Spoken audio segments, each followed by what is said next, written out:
Good morning, wrestling fans. Today is Saturday, April 29th, 2023. I'm Lance Brock, and thank you for tuning in to this Saturday morning episode of GMWF. First, I just want to apologize. No new episode of 360 Wrestling Fanatic last night. So this morning, I'm going to go over real quick SmackDown, mainly the results of the draft last night, the SmackDown portion of the draft. It will continue this Monday night on Raw, but for night one, here's what we got so far of the 2023 WWE draft. And a little different this year. Each show has 2 picks each round. Before, in the past, they have done where, since Raw is an hour longer, they get it at 3 picks when SmackDown only gets 2. And for the first round, Triple H announces the picks, and then the rest of the rounds, there's a different WWE legend who comes out representing each brand and makes their picks for them. And let me just go with SmackDown, their picks for the night. Or I think I'll go round by round, actually. First round, SmackDown picks the WWE Undisputed Universal Champion Roman Reigns, Solo Sikoa, and the wise man Paul Heyman. And it is brought up a little later on by Sami Zayn that why the Usos were not included in that. And the first pick for Monday Night Raw is the American Nightmare Cody Rhodes. So would think he could be a possibility of becoming the new WWE World Heavyweight Champion. Since Roman Reigns is on SmackDown, that means they get the Universal Championship, and the new world title will be on Monday Night Raw. And the second pick of the first round, the Raw Women's Champion is moving to Friday night. Bianca Belair. SmackDown gets the EST of WWE. And Raw's second pick of the first round, staying on Raw, is the man Becky Lynch. And for our next round, representing SmackDown from the Fabulous Freebirds, Michael P.S. Hayes. And SmackDown, their first pick of round 2, they picked the Street Profits. Raw picks Imperium. And then back to SmackDown, and they picked the Rated R Superstar Edge. And no surprise here that they had Rob Van Dam announce this next superstar going into Monday Night Raw, or staying on Monday Night Raw. So sometimes it's hard to remember how WWE does it with who's on what brand, but they draft Matt Riddle. And our next round, representing SmackDown, is JBL, John Bradshaw Layfield. And Raw, for some reason, the longtime SmackDown general manager, Teddy Long. And SmackDown picks Bobby Lashley. Teddy Long, or Raw, I should say, picks Drew McIntyre. And then JBL now drafts the OC, the return of the phenomenal AJ Styles, the Good Brothers, Luke Gallows and Carl Anderson, and Michin Mia Yim. And Raw picks the A-lister, The Miz. And next up, representing SmackDown is Shawn Michaels and the Road Dogg. And this isn't a good round for Shawn Michaels. I'll get to that in a minute. HBK announces that SmackDown has drafted Damage Control. And then Road Dogg announces Shinsuke Nakamura going to Monday nights. And this is where it kind of goes wrong for Shawn Michaels here.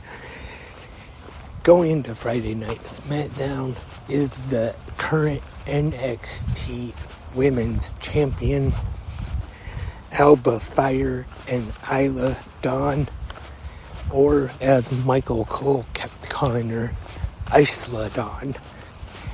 And even though Shawn Michaels just announced her as Isla Dawn, he kept calling her Isla Dawn for some reason. I wonder if Michael Cole even watches NXT. Who knows? And another blow to Shawn Michaels' NXT roster. The NXT Women's Champion Indy Hartwell, and there was also a camera in the Performance Center at this time, or the other pic too, showing the NXT roster watching the draft, and Indy Hartwell was seen wearing a walking boot from the injury she suffered last Tuesday night on NXT. So hopefully she won't be out too long. But now the question is, what will they do with the NXT Women's Championship? Will they have her just give it up and have a tournament for it? Or will they just hold it on her because don't know how long it will be before she'll be able to defend it in a match. We'll have to see about that. So that was the first part of the 2023 WWE Draft. As I said, it will continue this Monday night on Raw for the second part, and maybe it was just me, but I wasn't really too thrilled with the first night. I didn't think it was quite that great. It could have been better, I thought, and just the way the picks were, and I don't know, well, at least it was better than One Year Day did it when they first went to Fox and they had the draft and they showed these rooms with people that were supposed to be executives from Fox and USA, and in the room for Fox they even had that one dancing robot. I don't know if they still use that robot, the one that used to be on the NFL games that used to dance around on the screen. They had him there, and it was better than that year, but I wasn't too impressed with it. Hopefully Monday will be better. I kind of actually like it better when they just had, one time was a random picks and you saw it go fast real quick through everybody and then it landed on one. Kind of liked it that way better.